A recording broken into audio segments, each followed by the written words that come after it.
Hi friends, అందరికీ నమస్తే. ఎలా ఉన్నారు? మీరు చూస్తున్నది Shyam news update Telugu YouTube channel 13కి స్వాగతం అండి. ఆంధ్రప్రదేశ్ రైతులకి ఒక చక్కటి శుభవార్తనే ప్రకటించడం జరిగిందండి.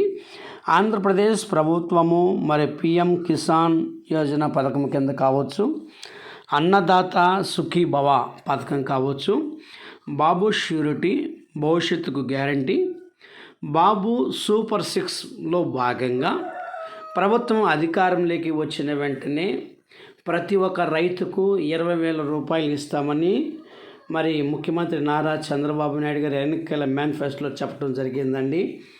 దానిలో భాగంగా ఒక్కొక్క పథకాన్ని ఇంప్లిమెంటేషన్ చేసుకుంటూ ముందుకెళ్తున్నారు.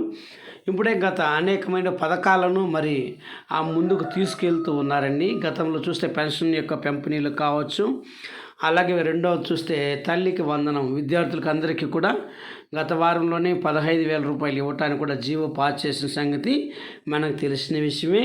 మూడవది, నిన్నటి దినాన ఆంధ్రప్రదేశ్ మంత్రివర్గము ఉపసంఘం ఒకటి ఏర్పాటు చేయడం జరిగిందండి. రైతులకు అందరికీ కూడా రాష్ట్ర వ్యవసాయ శాఖ మంత్రి అచ్చెన్నాయుడు గారు కూడా ఈ యొక్క విషయాన్ని అయితే తిరిగి చెప్పడం జరిగిందండి. ఎంతమంది అయితే రైతులు ఆంధ్రప్రదేశ్ రాష్ట్రంలో ఉన్నారు వారందరికీ కూడా ముందైతే గతంలో పిఎం కిసాన్ యోజన కింద మొత్తము సంవత్సరానికి 6,000 రూపాయలు అయితే ఇచ్చేదండి. పిఎం కిసాన్ స్కీము సంబంధించినటువంటి ఇప్పటికైతే ఒక్కసారి మాత్రమే 2,000 రూపాయలు అయితే విడుదల చేయడం జరిగిందండి. కేంద్ర ప్రభుత్వం కూడా పిఎం కిసాన్ నిధి కింద సంవత్సరానికి 12,000 రూపాయల లెక్కన పెంచే ఆలోచనలో దానికి సంబంధించిన బడ్జెట్ కూడా కేటాయిస్తామని అప్డేట్ అయితే తెలుస్తుందండి.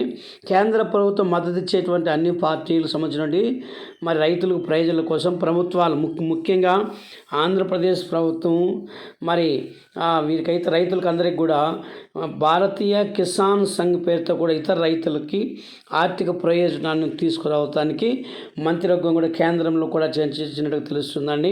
వారు ఇప్పుడు ఇస్తున్నటువంటి 6,000 రూపాయలు సంవత్సరానికి దీనికి 12,000 రూపాయలు కూడా పెంచడానికి కూడా ఒక పిఎం కిసాన్ సమ్మాన్ నిధి మొత్తాన్ని పెంచేటువంటి ఆ డిమాండ్ అయితే ఎదురవుతూ ఉందండి. ఏది ఏమైనా రైతులకు అందరికీ కూడా రైతుల ఖర్చులు పెరిగింది కాబట్టి ఈ క్రమంలోనే పిఎం కిసాన్ సమ్మాన్ నిధి కింద ప్రతి రైతు వర్షాకాలం కావచ్చు, ప్రతి విషయంలో వర్షాలు ఎక్కువైనప్పుడు భారీ తుఫాన్లు వచ్చిన పంటలు చాలా నష్టపోతున్నాయండి. కాబట్టి నష్టపోకుండా ఇప్పుడు ఇస్తున్నటువంటి 6,000 రూపాయల యొక్క డబ్బును పిఎం కిసాన్ని 12,000 రూపాయలు పెంచాలని, రైతులకు అందరికీ రుణ పరిమితిని పెంచాలని కేంద్ర ప్రభుత్వం ఆలోచిస్తుందండి. ఇప్పటికైతే కూడా కేంద్ర ప్రభుత్వం కూడా రైతులకు అందరికీ కూడా ఎలాంటి పరిస్థితుల్లో కూడా వారి నష్టపోకూడదని ఒక మంచి భరోసా కల్పించేదానికి కేంద్ర ప్రభుత్వం ఆలోచిస్తుంది. అదేవిధంగా ఆంధ్రప్రదేశ్లో కూడా యొక్క హామీని ఆంధ్రప్రదేశ్లో కూడా ఒకప్పట్లో అయితే దీన్ని రైతు భరోసా అనేవాళ్ళు, ఇప్పుడైతే దీని యొక్క పేరు అయితే మార్చడం జరిగింది. మనందరికీ తెలిసిన విషయం అండి. అన్నదాత సుఖీభవ అంటే పథకాన్ని అయితే ఇచ్చింది. ఇప్పటికే కొన్ని పథకాలు అయితే ఆంధ్రప్రదేశ్ కూడా ఇంప్లిమెంట్ చేస్తుందండి. ఈ పథకాన్ని కూడా అన్నదాత సుఖీభవ కింద ప్రతి ఏటా 20,000 రూపాయలు అందిస్తామని టీడీపీ కూటమి ఎన్నికల ప్రచారంలో భాగంగా చెప్పడం జరిగింది. అధికారులకు వచ్చిన వెంటనే ఒక్కొక్క హామీని దృష్టి పెట్టిందండి.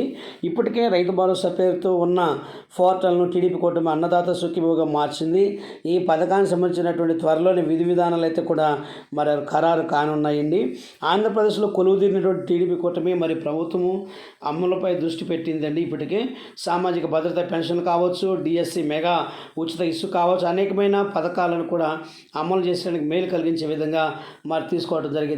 అందులో భాగంగానే ప్రధానంగా సూపర్ 6 పేరిట ప్రకటించిన యొక్క మేనిఫెస్టోలో భాగంగానే దూసుకెళ్ళినట్లుగా దీని ద్వారానే కూడా ఓట్ల వర్షం అయితే కురిపించడం జరిగింది. సూపర్ 6 హామీలో భాగంగా అన్నదాత సుఖీభవ ఏటా 20,000 రూపాయల చొప్పున అందిస్తామని కూడా అప్పట్లో ప్రకటించారు. దీని ద్వారా కూడా ఇటీవల హామీలన్నీ కూడా కసరత్తు ప్రారంభించింది. దీని ద్వారా ఆగస్టు నెల మొదటి వారంలో రైతులకు అందరికీ కూడా 8,000 రూపాయలు ఇవ్వటానికి కూడా కేంద్ర